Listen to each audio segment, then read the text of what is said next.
Hey folks, Mr. Phil here with you. In the months surrounding Christmas each year, November, December, January, early February, I begin to work on things that are not a part of my normal hot sauce manufacturing. Pepper paste and powders and blends and sometimes pickles. And we're at that time this year.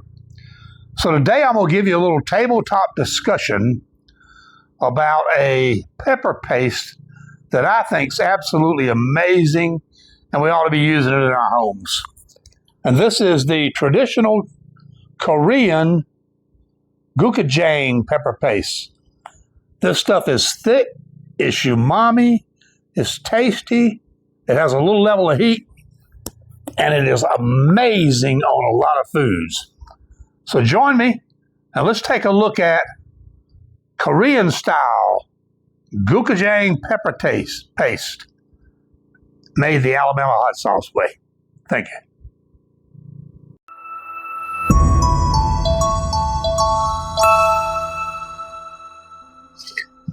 Hey folks, this is Phil from Alabama Hot Sauce.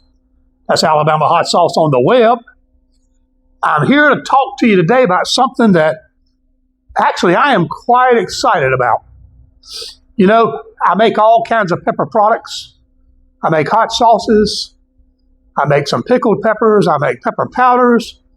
I make pepper paste. I make all kinds of things here, all having to do with peppers. And the wintertime, the month before and after Christmas, I normally dedicate to making things that I really don't have time to do the rest of the year. And oftentimes that ends up being pepper paste products. Last year I had a very, very good selling year with my chile de arbol paste for basting meat. And this year what I'm introducing to you is gochujang. Now, gochujang is a pepper paste, just like many, many pepper pastes that are available. This particular one originated in Asia, probably about the same time in China and Korea. And gochujang, unlike most pepper paste, is very unique because of the extensive depth of ingredients it has. Okay? Now, gochujang is made from pepper powder. And the pepper powder that they use to make it is called gochugaru. Now, gochugaru simply means in the Korean language pepper powder. Okay? In Korea, most often gochugaru would be what's known as the Korean red long pepper. Now, the Korean red long pepper is a fairly good tasting pepper. It's not terribly hot. And it's available in most places in Korea. But you should understand that gochugaru could really be any kind of red pepper. So what I have here is I have a little jar of gochugaru that I made for the sole purpose of making this gochujang pepper paste. And my gochugaru is a combination of Korean red long pepper, American Carolina red cayenne peppers, and a little bit of chile de arbol to add a little extra heat. So I want you to understand as I talk about this sauce, all the pepper that came from this sauce is in fact my gochugaru made with those three peppers. Now, I thought I would show you a couple of things that are very unique about this gochujang paste. Number one, gochujang paste gives thick an entire new meaning. If you open up a jar of it, you can't even pour it out of the jar. This stuff is super thick. So I'm going to spoon some out into this container and let you take a look at just how dense this paste is. Now first, I want you to notice how thick this stuff is. I mean, this is really, really pepper paste on steroids. This is also a heavily fermented pepper paste. Now, this process begins with cooking of glutinous rice. Now, glutinous rice is not something that's typically used in the U.S. We tend to use, I don't know if the word's cleaned rice, but we tend to use rice that's had a considerable amount of washing. Glutinous rice still has a tremendous amount of sugar and a tremendous amount of gluten that is naturally in rice. So this process began almost a year ago. As a matter of fact, December of last year, when I started making this, the first thing I did is I boiled a very large quantity of glutinous rice, okay? I then took that glutinous rice and I ground it after boiling it with my stick blender, and it went into a series of fermenting containers where I then added barley malt. Now, barley malt was created sort of as a result of the vinegar, the barley vinegar I made last year. It is the malting of barley. Basically, it's boiling of the barley until the constituents come out of it and it produces a liquid. That liquid was then poured into this rice, glutinous rice, okay? It was put up to be fermented for about 45 days. And when I say fermented, rice ferments like water boils. For those of you that like to watch the bubbles come up in your ferments, you got to see rice. It is like a storm going on inside the fermenting bucket. Now, after 45 or 60 days, I took them out and I added the third major ingredient to this sauce, and that is doenjang. Doenjang, I think I'm pronouncing that right, is just simply fermented soybeans, okay? Now, I fermented the soybeans myself. I don't think I'll do that again. I think I'll buy them fermented next time by boiling and boiling and boiling. And those of you familiar with soybeans know that they don't soften very easy. I boiled them. I then mushed them. They went in with the other two ingredients, the rice and the barley, and they continued to ferment for about another month. I then opened them up and I poured in the major ingredient, which is hundreds of pounds of this powder. And it was all mixed up. It was then left to ferment for one more month. Now, at the end of that month, I tasted it, and it was a taste that I liked. I thought it tasted unique. I certainly thought it tasted better than the stuff you buy in the plastic tubs, and we'll talk about that in just a minute. But I wanted to keep it that way. This is a very fast fermenting stuff, so I had to instantly stop the ferment. So I poured it full of vodka. Vodka stops fermenting dead in its tracks. It ends everything. I then covered what ended up being 6 5-gallon buckets with cheesecloth so they can breathe. Now, in the ferment, this stuff was still a little bit loose. It was still sort of liquid. You could pour it. But I covered it with cheesecloth, and it went into a 34-degree refrigerator where it sat for 10 months up until 3 weeks ago, okay? After 10 months, it was this thick powder. It was this thick paste.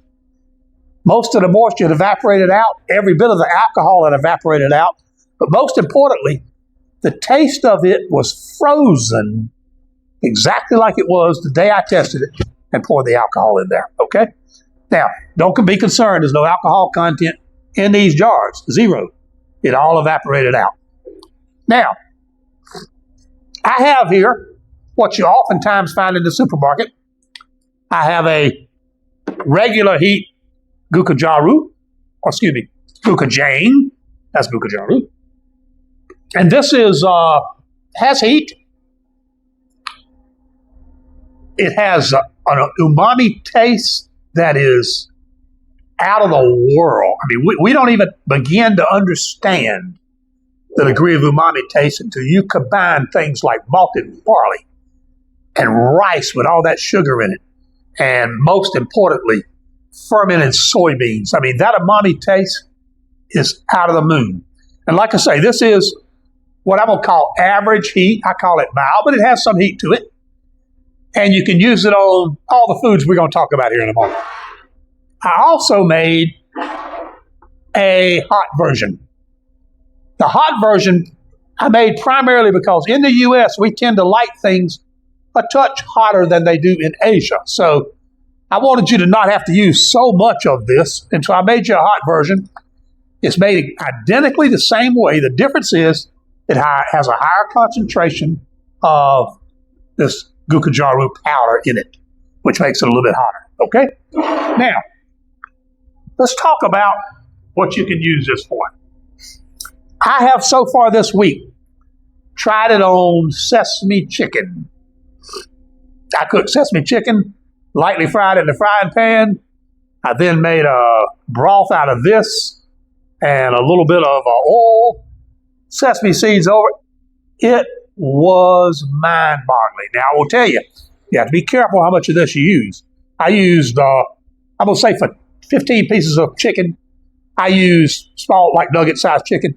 I used two teaspoons full, which seemed to be exactly the right amount. 2 teaspoons, maybe about like that, right? And it had heat to it, but it was good. If you want more heat, I'd suggest you using the hotter powder. Now, I've also tried it on what I think it was best on, and that is a ramen noodle bowl. I took regular dried ramen noodles, I cooked them in water, I put the various spices together, and by the way, I'm going to package my ramen noodle spice so you can buy it and not have to guess what's in it. I put the ramen noodle spice in there. I cooked up a little breakfast sausage in little crumbles. I poured my soup in a bowl. I put half of a boiled egg in there. I put a little pile of that sausage. And I covered it over with this couple of dollops of this gochujang. And it was absolutely great. I'm telling you, the best, absolutely the best ramen noodles I've ever had. Now, I haven't tried it with very high quality ramen noodles. I have some of those at home. And I look forward this weekend to trying it with that. But I can only imagine it can only be better. Now, I've also had this on a strange dish. I'm a hamburger eater. I'm from the South. In the South, we eat hamburgers. Now, I know some of you are going to say, oh, that's not good for you. Quit eating that food. But it's the way it is. I went to my favorite hamburger joint, had them make me 2 hamburgers with nothing on it but cheese. And I sat down at the table and I covered it in gochujang. And I'm going to tell you, folks, it was absolutely wonderful. From now on, when I eat hamburgers, it's going to be with gochujang on it. I can't even imagine the other foods it would be good in. It's good in soup. It would be wonderful as a little heater for chili. I mean, this stuff is very, very versatile. Now, I want to talk to you about a little, what I think is a secret. I don't have any absolute evidence of this, but there's a great disparity between what the plastic tubs of gochujang you might find in the grocery store sell for and what this jar sells for. I mean, we're talking about a difference in $6 for a 1 pound plastic jug, and I'm getting $11. I'm going to be honest with you, at $11, I don't even know if I'm making any money. This is a very, very, very complicated product to do. It also, because if you let it ferment a year like I did, it has a very high carrying cost. I mean, I put away 276 pounds of this last year. That's about, I don't know, $5,000 I had tied up before I could jar the first jar of it and sell it. If you were mass producing this, it would be a massive amount of money. So what I think happens is I think there's a lot of what I call quick gochujang on the market. Number one, I've bought gochujang for years from the market in plastic tubs, and it's good. But once I made my own, I immediately noticed something. It's not that fermented taste you get in the plastic stuff. Now, maybe fermented for a little while, but it's not that deep umami fermented taste that you're going to get with the Alabama hot sauce gochujang. It's a little bit different. If you look on YouTube, you will see literally dozens and dozens of 4-minute long videos where people are making gochujang and they're doing it in 4 minutes. Okay? Now, some of them even say, oh, and then we put it away to ferment, blah, blah, blah, blah, blah. But you look at the video, you can't see any breaks in it. You can't see that period of 6 or 8 months where it went fermented. And by the way, since fermentation is the number one part of it, I would think some of the videos would show a little bit of it. So I believe there is out there some gochujang that is not made quite the traditional way this is made, okay? When you run across a video from a sauce master in Korea where they're making gochujang and they are taking the time and they're preparing the ingredients fresh and they're boiling their own rice, you will see them talk about how long it takes to make this. I did that. I went the long route. The only thing I may do different the next batch I make is I may not, to be honest with you, ferment my own soybeans because that is such a difficult process. But anyway, folks, this is Mr. Phil from Alabama Hot Sauce. I got Alabama Hot Sauce, Korean-style gochujang pepper. It's absolutely wonderful. It's thick. It's rich. It's umami beyond what you might imagine. I got it available on my website. I have footage shot 5 or 6 different times from the entire process going back to last December. Unfortunately, the footage is shot under different lighting each time because it's various things through the 12-month. I'm going to try to put it together and give you an entire video of actually how this is made with every step. But anyway, once again, Mr. Phil, Alabama Hot Sauce, thank you for joining me. I appreciate it if you subscribe to my channel, give me a thumbs up, and ring the bell. Once again, Mr. Phil, see you next time.